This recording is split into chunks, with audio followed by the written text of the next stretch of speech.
Okay, it's now my pleasure to introduce our first session chairman this morning. So David Robotham, who is the General Manager for Rail for Clients Markets at Laing O'Rourke. And Laing O'Rourke is one of our platinum members of the PWI. So David started his career back as a junior engineer in British Rail, working alongside his father, who was also a railway man of over 40 years.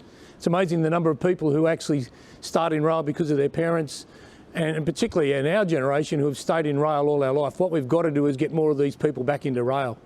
So Dave, a long-time rail guy, spent a lot of time working in maintenance and capital works divisions throughout the sector, and then moved into private sector. He initially worked within Tarmac and later with Jarvis Rail.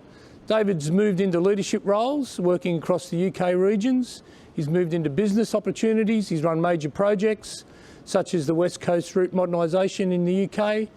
And in 2009, David moved to Australia with his wife and 3 children.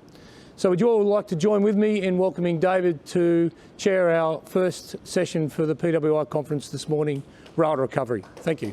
Thank you.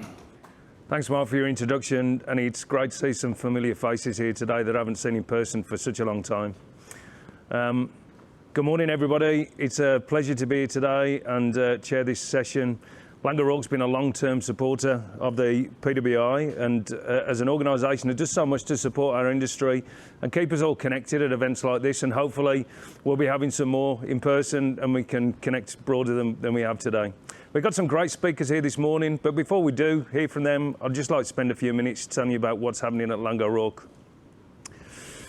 At Laing O'Rourke, we're really proud of a few things. We're Australia's largest privately owned construction business. Our business is one that started with Ray O'Rourke as a sole trader, one man, one machine, and that's grown in size and geography to be the business that it is today.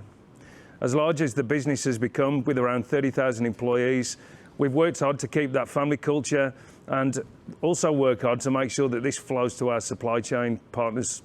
And we really want to be fair, transparent, safe, and importantly, sustainable. Our global mission is to become the recognised leader for innovation and excellence in the construction industry. And we've seen increased innovation in our industry, but there's still a lot to do, with some construction methods unchanged for decades and the cost of infrastructure still too high.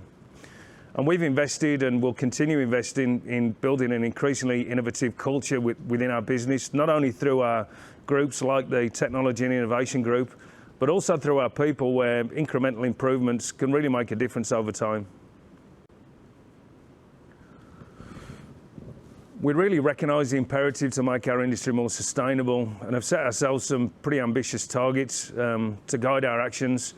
At a high level, we are looking towards achieving operational net zero by 2030, 50-50 gender balance by 2033, and overall to become a net zero company before the year 2050.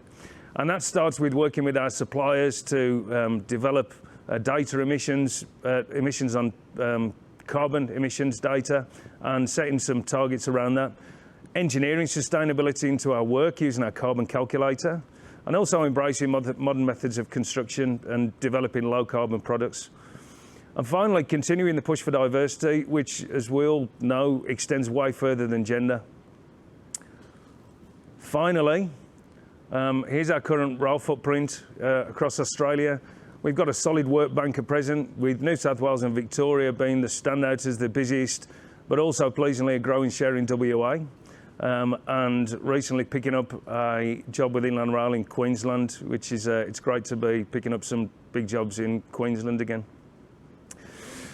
We're also really encouraged to see the pipeline going forwards, and there's no shortage of work, as we all need to think about how we're going to resource all that, but it's an exciting time to be in the industry. Okay, so that's the end of my slides.